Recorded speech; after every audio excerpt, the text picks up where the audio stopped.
Narapati, Narapati ID maupun yang di Kiri 09. Kita ketemu lagi sore ini ya. Kalau Senin sore kita diskusi tentang all about value, tentang nilai. Ya. Semoga semuanya dalam keadaan sehat, bahagia, dan banyak rezeki. Amin. Ya. Oke, kita tutup dulu nih kerjaan. Seperti yang saya janjikan sebelumnya, saya tulis sebelumnya, saya tahu very short notice ya, sangat kaget, mendadak saya nulisnya. Ya karena itu yang pas. Ya, jadi ini adalah kali kedua ketika saya bicara tentang value pada sore hari ini, pada waktu Ramadan ini, supaya kita semua sekaligus sambil ngabuburit, sambil sharing, sambil tanya jawab juga ya. Hari ini saya tergelitik dari pagi karena waktu bangun tidur, terus kemudian saya biasa ngurus urusan domestik karena ada pembantu yang pulang, terus nggak bisa digantiin karena kalau misalnya gantiin pembantu berarti dia harus datang ke Jakarta, terus di karantina dulu 14 hari, terus kemudian baru masuk kerja gitu. Maksud saya ini saatnya paling bagus justru untuk memotivasi tanda petik gitu ya, saya dan orang-orang rumah untuk mau melakukan tugas-tugas yang mungkin biasanya sudah di-outsource ke mereka. Nah, halo semuanya yang baru bergabung, silakan bergabung. Yuk, kalau mau ngobrol sesuatu, tanya sesuatu juga silakan. Ya, kita bikin relax saja, kita bikin santai aja. Pembicaraan kita malam hari ini, malam hari lagi, kalau malam udah buka puasa kita ya. Pembicaraan kita sore hari ini adalah sekali lagi tentang value. Hari Senin sore adalah tentang nilai-nilai kehidupan, nilai-nilai bisnis, nilai-nilai apapun. Ya. Saya akan bahas dari sisi pandang tentang behavior manusia, tentang perilaku manusia, perilaku kamu, perilaku aku, perilaku kita semua. Ya, nah kalau kita bicara tentang value, topik yang saya tertarik untuk saya bahas adalah tentang motivasi. Tadi pagi ketika saya lagi ngepel, loh, Mas Kiri kok ngepelnya terus kenapa? Emang saya bukan manusia gitu? Ya, tapi itu poin yang mau saya bahas tentang kemanusiaan, tapi bukan sisi bicara tentang sisi pandang kepedulian sosial dan sebagainya, bukan, tapi tentang harkat kita, tentang apa ya namanya, sunnatullah kita, tentang bahwa kita tercipta sebagai ramalan sempurna dalam ketidaksempurnaan kita. Nah, tadi pagi itu ketika saya lagi ngepel, saya sambil sebentar buka WA, saya lihat saya ada kirim-kiriman biasa lah ya di grup ya, kamu juga terima ya. Kalau kirim-kiriman di grup itu kirim-kiriman yang berhubungan dengan katakanlah apakah video, apakah selamat pagi, yang gambarnya bunga, gambarnya matahari, gambarnya nggak ada ucapan selamat pagi, gambarnya gluduk gitu, apa ya namanya, tornado gitu atau badai gitu, nggak ada. Pasti cahaya matahari, bunga, keindahan alam gitu. Nah, menariknya pertanyaannya jadi kemudian muncul di kepala saya, kok nggak pernah ya badai gitu? Kok nggak pernah ya kemudian menampilkan sesuatu yang sifatnya misalnya gunung meletus gitu. Selamat pagi gitu, terus menampilkan orang lagi katakanlah tsunami gitu. Kok nggak pernah ya? Iya Mas Kiri, soalnya kan harus mencerminkan tentang semangat baru ya. Nah, ini menariknya. Termasuk juga kalau misal saya baca pagi-pagi itu ngirim-ngirim banyak banget, ngirim-ngirim tentang kalimat motivasi, ngirim-ngirim tentang video motivasi, ngirim-ngirim tentang gambar motivasi, meme motivasi dan lain sebagainya. Ya, halo semuanya gitu. Nah, kalau terus terima kasih, backsoundnya bagus gitu ya. Kenapa saya juga pakai lagunya di Kempot gitu untuk ini, karena banyak orang bilang Didi Kempot itu kan Godfather of Broken Heart, Pak. Isi lagunya kan sedih-sedih semuanya gitu ya. Sedangkan kita hidup harus semangat. Sekarang saya tanya sama kamu semua deh. Saya tanya deh ya. Tulis di respon kamu di sini. Siapa yang dalam hidupnya sanggup 100% ketika sedang sadar, melek, nggak tidur, itu kamu selalu semangat terus atau bisa termotivasi terus? Kira-kira ayo, ada yang sanggup nggak? Kalau ada yang sanggup bilang yes gitu, kalau nggak bilang no. Ya, kalau kamu bisa, kalau kamu termasuk orang yang bilang bahwa saya ini Mas, saya orang yang semangat, Jadi saya selalu berpikiran positif. Saya akan tanya sama kamu gitu ya. Eh, Sunatullahnya manusia, harkatnya manusia itu adalah bisa naik turun. Sama dengan keimanan seseorang. Kalau iman dibilang bisa naik, bisa turun, siapapun di atas muka bumi. Ya kita nggak nyebut Nabi Muhammad lah ya, nggak fair. Beliau kan manusia pilihan Tuhan gitu. Ya. Nah kalau kita bicara tentang manusia normal, yang namanya iman itu naik turun. Sama kondisinya dengan yang namanya semangat. Semangat itu bisa naik, bisa turun. Mas, berarti kalau lagi naik itu benar mas, lagi turun itu salah. Kalau kita masih berprinsip, kalau kamu masih berprinsip bahwa kalau berprinsipnya bahwa kalau misalnya semangatnya tinggi itu benar, semangatnya rendah itu salah, maka sesungguhnya kamu berada dalam kerugian besar. Loh kok gitu mas? Karena tidak ada manusia di atas muka bumi ini yang sanggup untuk semangat terus, berarti nggak bisa benar terus. Jadi konsep yang harus dipakai, yang bukan harus ya, saya nggak harusin kamu. Konsep yang perlu dipergunakan saat ini bukan benar salah, tapi ketika kita sedang motivasinya turun, gitu ya, motivasinya jatuh, lagi sedih, gitu, itu apakah berarti itu salah? Enggak. Sekali lagi, jangan pakai model salah atau benar untuk perasaan kamu. Habis kamu, ya. Temanku, kalau misalnya kita bicara soal benar salah tentang perasaan, maka niscaya di atas muka bumi ini siapa yang bisa benar terus? Nggak ada. Dan karena nggak ada yang bisa benar terus, maka kondisi yang namanya kondisi positif, disebut sebagai positive thinking, positive feeling gitu. Gini, ini saya, Kirdi Putra. Saya termasuk orang yang nggak sepakat bahwa kita harus selalu berpikiran positif. Kita harus selalu berperasaan positif. Karena nggak akan sanggup kamu. Saya jamin, kamu nggak akan sanggup. Ya nggak akan sanggup gitu sebagai manusia. Ada kalanya kita sesuatu positif apapun kita akan jatuh turun. Yang bisa dilakukan tahu nggak? Yang kamu bisa lakukan tahu nggak apa? Yang bisa kamu lakukan adalah ketika kamu berpikiran baik, berpikiran produktif, berpikiran tepat, efektif yang kamu mau. Misalnya ya bisa disebut pikiran positif boleh gitu ya. Tapi saat kamu nggak bisa, yang penting kamu sadari adalah kesadaran kamu saat itu. Oke, saat ini saya lagi sedih. Saat ini saya lagi curiga. Saat ini saya lagi takut. Yang penting adalah kamu menyadari kalau kondisi kamu sedang apa. Karena kamu gak akan mungkin sanggup menjaga pikiran kamu itu tetap positif. Sekarang gini, saya kasih tantangan deh. Tantang semua orang yang kamu kenal. Yang kamu kenal sebagai what so called motivator dan lain sebagainya. Tantang mereka untuk bisa selalu berpikiran positif. Coba suruh mereka jalanin kata-katanya sendiri. Coba. Mas Kirdi gimana? Oh, saya gak pernah bilang saya motivator kok. Saya selalu bilang bahwa saya pun nggak sanggup berpikiran positif terus. Nggak akan bisa. Kalau ada manusia yang bisa, saya kasih jempol 12 deh. Nggak tahu sisanya dari mana gitu ya. Tapi kalau misalnya kamu adalah orang yang realistis, maka kamu tahu bahwa ada kalanya kamu akan berpikiran positif. Ada kalanya kamu akan berpikiran negatif. Bukan kemudian yang negatif ini salah, tapi kemudian kamu yang penting sadar. Oke, saya lagi mau mikir negatif nih. Jangan-jangan gini, jangan-jangan gitu, jangan-jangan gini, jangan-jangan gitu, jangan-jangan. Nah, udah. Tapi kan lama-lama kamu capek kan? Lama-lama kamu ketika sadar bahwa ini mikir negatif, kamu kemudian punya kemampuan, punya waktu, punya peluang untuk kemudian bouncing, untuk kemudian balik ke pikiran yang tadi, pikiran yang untuk kamu mencapai apa yang kamu mau, yang kamu sebut sebagai pikiran positif tadi. Kira-kira kayak gitu. Jadi kalau misalnya sekali lagi kita harus berpikiran positif. Satu, saya akan tanya, siapa yang harusin? Siapa yang harusin coba? Nggak ada yang harusin. Ya, diri saya sendiri mas. Sekarang saya tanya, capek nggak? Capekkah kamu?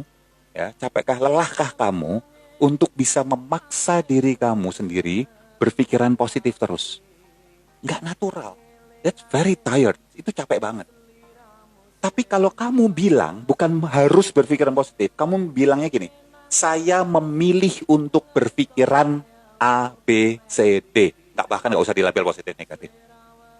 Maka, apapun yang kamu lakukan, apapun yang kamu pikirkan, apapun yang kamu katakan saat itu adalah tanggung jawab penuh kita untuk bisa mencapai apapun yang kita mau.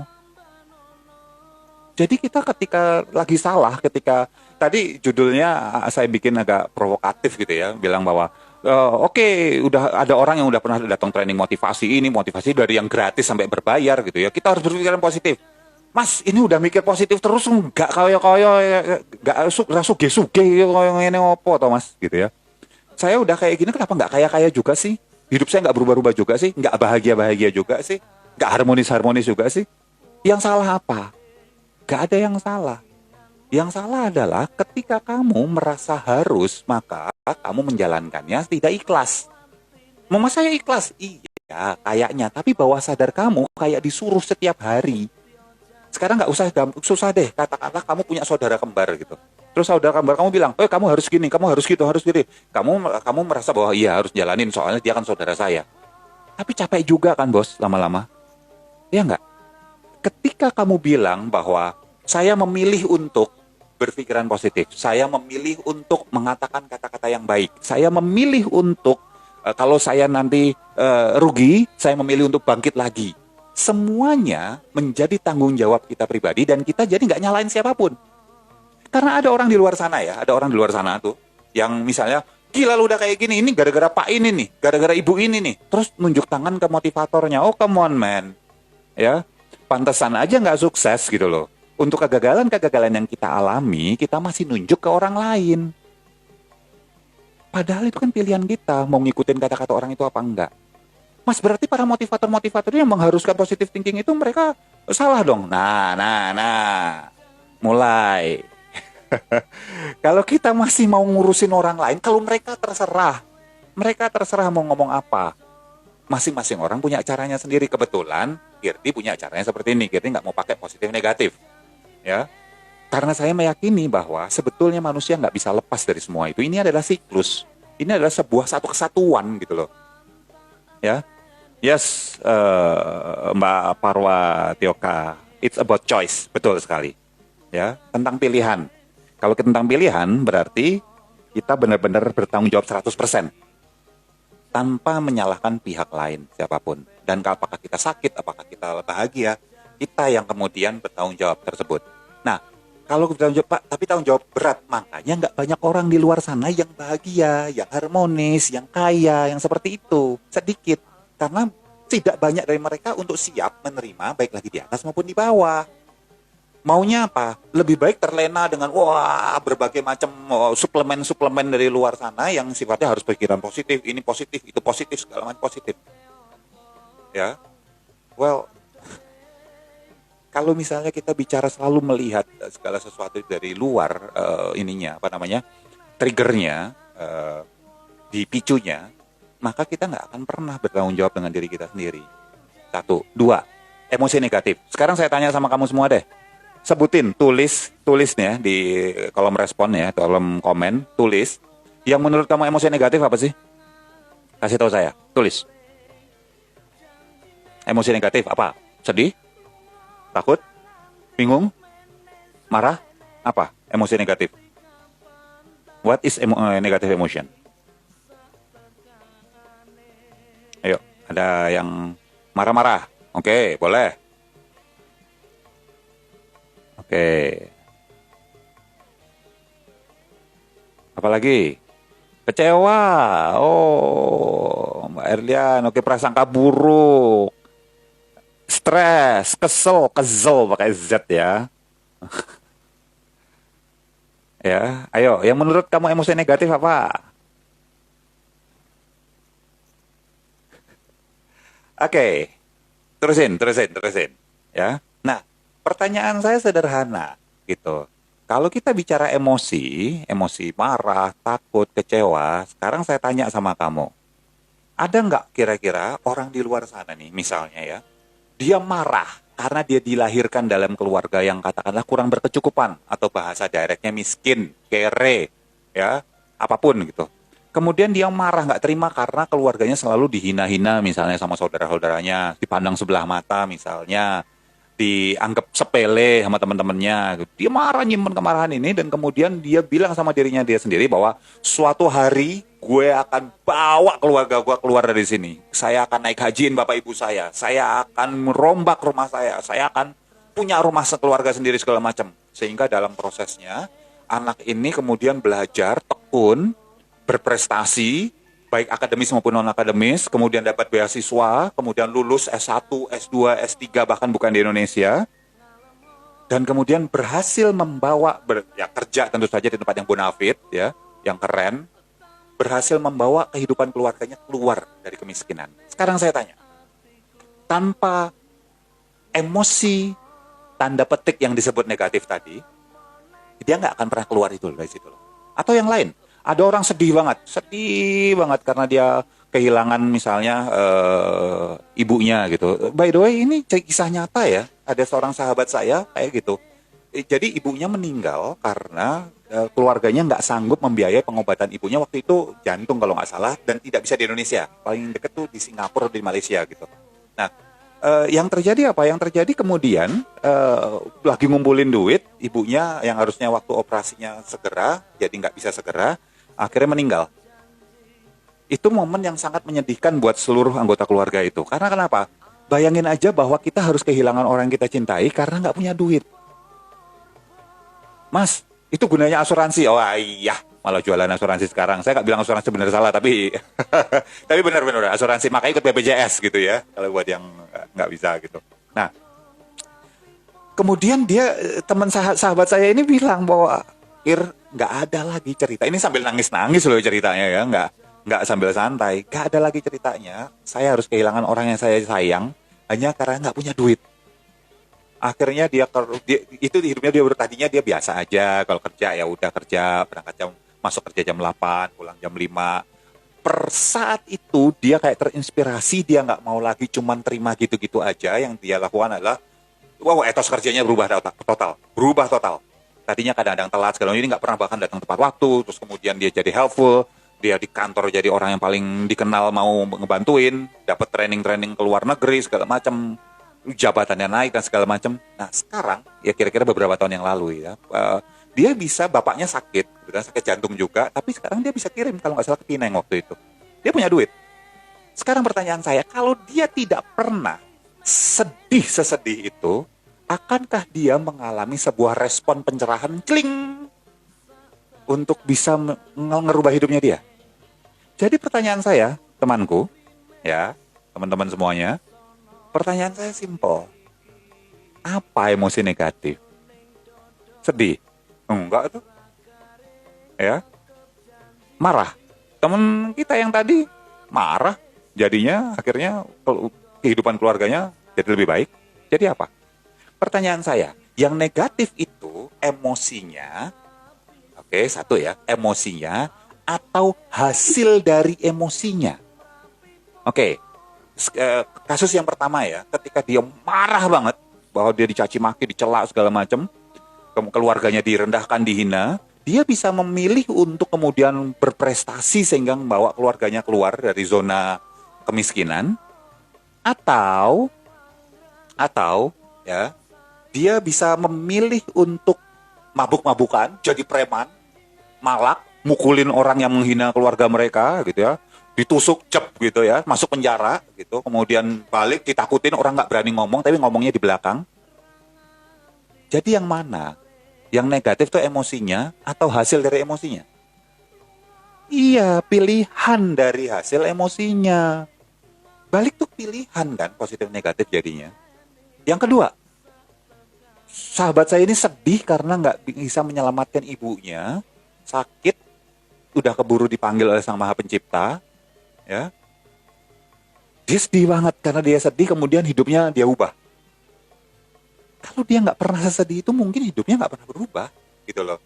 Jadi bukan lagi, kalau konteksnya bahwa emosi itu positif negatif, dilihat dari bahwa kalau marah, sedih, bingung, takut itu negatif, nggak gitu. Apa hasil yang kamu pilih? Apa jalan yang kamu pilih? Itu positif negatifnya, temanku. Ya. Emosi yang dijadikan positive action. Iya, betul. Akhirnya yang jadi positif negatif itu bukan emosinya. Emosi nggak ada positif negatif. Jadi kalau ada orang bilang gitu ya, misalnya teman kamu barusan berduka, ada siapanya lah yang dia sayang lah, orang tuanya, pasangannya, adik atau kakaknya, anaknya gitu ya, meninggal gitu. Terus kamu bilang, udah jangan sedih, ya, apa namanya, Tuhan nggak suka ngeliat orang sedih. Sekarang saya tanya buat kamu semua, yang ngasih rasa sedih sopo? Ayo jawab, yang ngasih rasa sedih siapa? Kau dibilang Tuhan nggak suka ngeliat orang sedih. Nih ya, buat kamu yang bilang bahwa iya mas, tapi kan bersedih, apa namanya, katakanlah di depan jenazah, misalnya kita misalnya meninggal ya kasusnya. Bersedih itu, kasih tahu saya di mana kata-kata bersedih itu nggak diperbolehkan. Yang nggak diperbolehkan adalah satu, berlebih-lebihan ketika bersedih. Kedua, berlarut-larut ketika bersedih. Bersedihnya boleh, bos. Ya, bersedihnya boleh. Dan kalau kita bicara, misalnya katakanlah kamu, kitab suci kamu Al-Quran misalnya, dibilang bahwa bersedih yang sampai istilahnya apa ya? Aduh, ada istilahnya tuh namanya. Nah, pokoknya bersedih yang sangat gitu. Kalau kita bicara bersedih sangat amat sangat, kalau kita tarik ke zaman dulu di Timur Tengah sana, ketika bersedih itu mereka sampai menyakiti dirinya sendiri. Ketika bersedih mereka sampai menyakiti dirinya. Misalnya mukul-mukul gitu, gitu misalnya, mukul-mukul kepala, itu misalnya. Gak boleh. Kenapa? Kita sudah melukai ciptaan Tuhan, yaitu diri kita sendiri. Itu nggak boleh. Berlarut-larut. Iya, kalau kamu berlarut-larut dalam kesedihan, tapi kesedihannya model kayak gimana? Diem, nangis, nggak ngapa-ngapain, gitu doang. Ya, kamu jadi nggak bawa impact buat diri kamu sendiri maupun lingkungan kamu. Padahal kamu dikasih nafas sampai hari ini itu karena pasti ada sebuah manfaat yang kamu berikan ke sekeliling dan manfaat buat diri kamu sendiri. Nah, balik lagi, pemahaman yang menurut saya kurang tepat tentang emosi negatif atau pikiran negatif ini, itu yang kemudian membuat banyak orang kemudian berpikir bahwa oke, harus berpikir positif terus berpikiran. Akhirnya tahu nggak? Satu, kamu berusaha memasukkan, memprogram orang, mereprogram bahasa, kalau kita bahasa bawah sadar ya, mereprogram kepala kita untuk hal-hal yang baik, untuk kamu bisa bertahan di pernikahan kamu, untuk kamu bisa bertahan dalam bisnis kamu, untuk kamu bisa bertahan di dalam katakanlah relationship kamu misalnya gitu, dan sebagainya gitu. Satu, kamu udah fight di situ. Kedua, kamu melawan diri kamu sendiri, mukulin diri kamu sendiri. Ya, mukulin dengan cara apa? Mukulin bahwa kamu bilang setiap hari, enggak, ini oke kok, saya baik. Sementara sisi lain diri kamu, kembaran kamu dalam diri bilang gini, enggak, aku sedih. Enggak, kamu baik-baik aja. Aku sedih. Baik-baik saja. Sedih. Baik-baik saja. Sedih. Bos, capek nggak sih bos? Kalau saya sih lelah banget kayak gitu ya. Udah diharusin, udah diharusin, terus kemudian kita nggak berdaulat lagi terhadap diri kita sendiri. Ya, so buat kamu yang pernah ikut training motivasi, itu tidak dipakai untuk melawan diri sendiri, nggak berantem sendiri. Tapi kalau kamu masih tidak bisa mengekspresikan, nggak mau mengekspresikan, yang terjadi apa? Kamu lelah. Walaupun kamu nggak tahu nih di kondisinya, saya dia baik-baik saja, mas. Tapi sebetulnya di bawah sadar kamu itu lagi berantem gitu, capek. Dan itu yang menghabiskan energi kamu yang sebetulnya bisa diarahkan untuk kamu apa?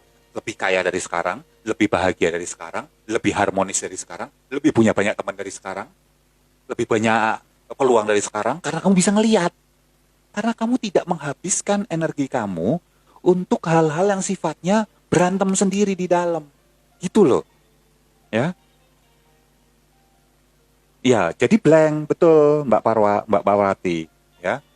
Jadinya blank, betul. Ketika hilang. Tapi blank bukan karena disuruh blank. Blank karena kita ngikutin. Ini prinsip apa ya? Kalau ceritanya prinsip Tai Chi gitu. Nggak dilawan. Gitu. Nah, ini namanya membelai ekor kuda. Weh, keren. Kalau Tai Chi kan gitu ya. Ngerasain bahwa di tengah-tengah ada aliran energi gitu. Nggak dilawan. Kalau ada orang mukul, wush gitu. Tangkis, siah. Itu kalau Tai Chi. Jadi nggak dilawan. Tapi makin dilawan, pop gitu. Sakit, bos. Ya, sakit. Dan gimana bayangin kalau sakitnya di sini, di dalam. So, capek, lelah. Percaya saya. telah. Ya. So, yang bisa kita lakukan adalah kalau misalnya kita dalam posisi seperti itu, kita dalam posisi bahwa kita lagi bersedih, marah, takut, segala macam, kasih waktu. Tapi kita kasih waktu diri kita untuk, kita kasih deadline sendiri. Misalnya mau sedih sampai kapan? Kalau kamu misalnya sedih, kadang-kadang muncul gitu, mau sedih, kamu bilang, saya hanya akan sedih nanti malam, di atas jam 21, gitu. Ya udah jam 21 nangis lah, sedih lah gitu. Gak apa-apa.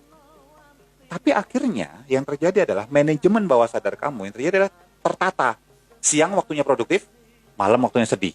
Dan itu tidak akan implosif, ya, itu meledak ngempet gitu di dalam gitu loh. Ya. Nah, kenapa saya pakai lagunya Didi Kempot gitu ya?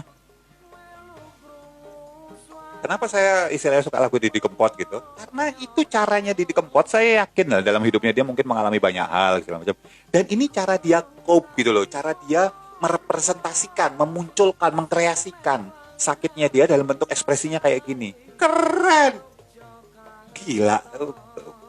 Kalau kamu bisa menyadari kamu istilahnya kekuatan diri kamu dengan cara tadi nggak belah, nggak kemudian melawan apapun emosi yang kamu rasain, maka kamu bisa kayak dia tuh. Udah satu lagi jaya-jayanya, itu kreasinya impact pada banyak orang. Nyumbang banyak buat bisa nyumbang banyak buat orang. Terus pas bulan Ramadan meninggal, saya nggak bilang harus meninggal loh ya, gak, jangan, saya sumpahin kamu semua umur panjang, banyak rezeki, happy ya. Nah sekarang pertanyaannya balik lagi. Lalu Pak, yang ketiga apa Pak? Kan katanya ada tiga Pak. Yang satu itu menyadari kita manusia, kedua terima, ketiga ya balik lagi. Di dalam bahasa Itali kuno ada istilah namanya eling lan waspodo. Nah, itu bahasa Itali kuno tuh. Hanya orang-orang zaman Romawi sama zaman orang-orang Itali zaman dulu yang tahu tuh ya. Eling lan waspodo. Artinya apa? Ingat dan waspada.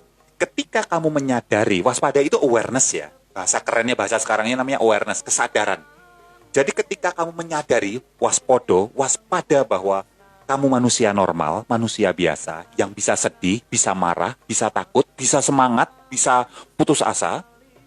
Kedua, kamu embracing, kamu terima rasa tadi, rasa apapun itu, kamu terima dulu. Jangan apa-apa langsung, nggak boleh. Kata ini nggak boleh, kata itu nggak boleh. Hidupmu capek bener bos, gitu ya. Yang apa itu terjemahannya gitu ya. Terjemahan eling lan waspodo itu artinya ingat dan waspada. Waspada tadi aware tadi nomor satu, sadar. Yang kedua, dalam proses kamu sadar apa yang sedang kamu alami. Kalau kamu lagi putus asa, sadari kamu lagi putus asa. Bilang, ini saya lagi putus asa nih. Sehingga kamu tidak bilang bahwa kamu adalah putus asa. Tidak, kamu menyadari bahwa kamu sedang putus asa. Dan terima bagian dari yang pertama juga. Termasuk bahwa ini adalah manusia, saya manusiawi, sedih gitu loh ya, saya sedih gitu. Jadi kamu benar-benar terima bahwa kamu manusia normal dan kamu juga sadar bahwa oh ya semua orang juga sedih, tapi nggak terpaksa bos, nggak ada orang harus ingat mas, semua orang juga pasti pernah sedih, semua orang pasti pernah kehilangan. Saya sebetulnya iri sama kamu mas ya, kamu kehilangan seseorang kamu cintai, berarti kamu sedang diuji, berarti level kamu, makom kamu jauh lebih tinggi dari saya, ya. Kalau ada orang ngomong kayak gitu, saya pengen bilang ya udah kamu tukeran aja sama saya yuk, gitu. Enak aja lo. Bukan berarti kata-katanya salah lo ya, enggak. Kata-katanya benar diucapkan dengan cara dan waktu yang salah gitu loh. Enggak tepat, bukan salah, enggak tepat. Ya, balik lagi. Yang kedua embrace, terima. Yang ketiga eling lan waspodo gitu ya, waspada kondisi sekarang. Eling itu ingat apa yang diingat mas? Ingat kamu pernah ngucap apa dulu? Ingat kamu pingin apa dulu dalam hidup? Kalau kamu suatu hari kamu pernah ngucap, saya pingin naik haji bareng orang tua saya, bisa jadi ketika kamu lagi susah kayak gini adalah bagian dari pendadaran bahasa Itali juga tuh. Bahasa Indonesianya apa? Bahasa Indonesianya apa ya? Lagi ujian, lagi testing gitu. Lagi eptanas. Wah, eptanas. Ketahuan umur. Ya, balik lagi. Yang mungkin saja COVID-19 ini, kondisi kita ini, kalau saya tarik ke kondisi sekarang ya, Itu adalah bagian dari permintaan kamu sendiri. Dari target yang kamu taruh sendiri, suatu hari saya ingin punya hubungan yang, saya ingin punya bisnis yang, saya ingin punya level kehidupan yang, saya ingin punya kebahagiaan yang, gitu loh. Ya, halo Mas Agus, ya. Jadi kalau misalnya yang terjadi seperti itu, kita akan sadar, oh ini prosesnya berarti yang saya lakukan. Nah itu ketika kamu eling, ingat apa yang kamu minta, eling bahwa ini bisa jadi dan waspada bahwa ini bisa jadi jalan menuju sana, maka saat yang sama yang terjadi adalah kamu akan mampu untuk mencari pilihan yang mau kamu ambil untuk mencapai hal tersebut. Jadi tadi, biarpun kamu sedih, biarpun kamu marah, biarpun kamu sedang putus asa, biarpun kamu lagi stres, biarpun kamu lagi sebel, kesel, biarpun kamu lagi katakanlah nggak semangat, tapi kamu tahu bahwa ini temporer dan berikutnya saya akan memilih untuk, kalau misalnya kamu sanggup kayak gitu, temanku, dalam waktu singkat kamu akan keluar dari itu. Kalau kamu sanggup untuk punya 3 langkah berpikir seperti ini, dan kamu latih dalam keseharian, niscaya mas, bosomu mas, ya, maka gitu ya, maka kamu akan sanggup untuk mencapai apapun yang kamu inginkan tadi, dengan cara tanpa berantem di dalam sini. Kalau kamu berantem dalam sini, kamu sudah menghabiskan setengah dari tenaga kamu untuk mencapai apapun yang kamu mau tadi.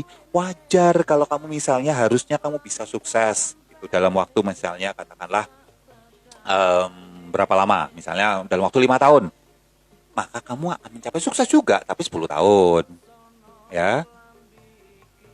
Kalau kamu misalnya harusnya bisa sukses dengan 10 partner gitu, maka kamu setelah berpartner 20 baru sukses. Kenapa? Kamu sendiri ngelawan diri kamu sendiri, energi yang harusnya kamu pakai dengan partner kamu untuk gandengan tangan untuk kamu sukses, akhirnya jadi ngelawan. Itu poinnya. So, next time kalau ada yang mau bilang, misalnya kamu datang di acara-acara apapun, dia bilang, kita harus berpikir positif. Ya, jangan cari perkara juga, angkat tangan terus bilang, Pak, Bapak salah, Pak. Ini kata Mas Kirdi gak kayak gitu. Wah, jangan bawa-bawa nama gue pula gitu loh. Ya, enggak. Ini saya mengajak kamu untuk menelaah. Menelaah apa ya? Mengajak kamu untuk berpikir, untuk berkonsentrasi. Untuk apa ya? Merefleksi diri ya, introspeksi. Lihat. Bener enggak sih? Karena kata-kata saya juga bisa salah loh. Saya manusia biasa loh ya. Gitu. Orang gendeng kayak gini kok dipercaya gitu ya. Nah, kalau kita bicara, waduh, saya disuruh nangis, ya piye mbak, ya. Nah, kalau misalnya kita merasa bahwa diri kita ini memang ingin mencapai apapun, sekali lagi, ingat untuk memanfaatkan semua energi, semua equipment peralatan, perlengkapan yang kita punya, semua modal, semua potensi kita. Dengan cara apa? Satukan semua arahnya. Jangan dipecah. Jangan dipecah. Dipecah dengan cara apa? Dipecah dengan cara kita ngelawan diri kita sendiri. Dengan cara bahwa kita bilang harus positif. Nah, satu, Anda boleh berpikiran positif. Sangat bagus kalau Anda bisa berpikiran positif. Kamu bisa berpikiran positif. Tapi jangan harusin diri kamu sendiri. Kasihan. Harus itu berat. Biar saya saja. Ya. 2. Yang paling penting itu bukan selalu berpikiran positif. Yang paling penting adalah ketika kamu sedang negatif misalnya. Gitu ya. Kalau istilah kamu negatif lah. Ya. Kalau saya bahasa tidak produktif gitu misalnya. Yang penting kamu sadar. Oke, ini saya lagi nggak produktif. Saya mau kayak gini. Setengah hari. Ya sudah, kayak gitu aja setengah hari. Tapi setelah setengah hari, balik produktif lagi. Ya. Dan kemudian sadari bahwa nomor 3, sadari bahwa semua pilihan. Nggak ada yang bisa memaksa pilihan kamu. Nggak siapapun. Nggak para inspirator, motivator, orang-orang hebat itu yang bisa membuat kamu sukses, hebat, berjaya, bahagia, harmonis, ada diri kamu sendiri. Saya ajak kamu untuk di dalam hidup menjadi manusia seutuhnya. Manusia yang menyadari kemanusiaannya, bahwa kita bisa sedih, takut, bingung, marah, nggak semangat. Ya. Yang kedua, sekali lagi adalah terima bahwa kita sedang mengalami itu. Dan selalu ingat bahwa itu adalah alat yang dikasih oleh Sang Maha Pencipta justru kita untuk mencapai tujuan kita. Untuk mencapai apapun di depan sana. Cahaya di depan sana yang memang kamu pingin dari awal. Teman-teman, sadari satu hal. Kamu, saya, kita semua manusia yang punya tools yang luar biasa sekali dalam diri kita. Namanya pikiran dan emosi. Manfaatin. Jangan buat pikiran dan emosi kita ngelawan diri kita sendiri. Jangan buat pikiran dan emosi kita benturkan satu sama lain. It's okay untuk nangis. It's okay untuk marah. Selama kamu bisa marah dengan cara yang baik, dengan cara yang tepat, pada tempatnya, dalam jangka waktu yang juga sesuai. Itu akan jadi alat kamu untuk bisa maju. Marahlah teman-teman. Marah bahwa kondisi kamu belum seperti yang kamu mau. Dan itu akan membakar semangat kamu untuk fight. Tanpa kenal capek, mencapai apa yang kamu mau. Sedihlah. Sedih bahwa kamu belum bisa memberikan apa yang kamu ingin berikan pada orang-orang yang kamu sayang. Sedihlah. Dan biarkan kesedihan itu menjadi jembatan buat kamu untuk bisa ngambil peluang-peluang yang ada di depan sana. Takutlah. Ketika kamu takut, kamu akan tahu terbuka kewaspadaan kamu untuk mencari jalan yang memang terbaik buat kamu. Teman-teman, jadilah manusia seutuhnya. Dengan saya, Kirti Putra, kita akan ketemu di All About Value minggu depan di jam yang sama. See you again guys. Sampai ketemu semuanya.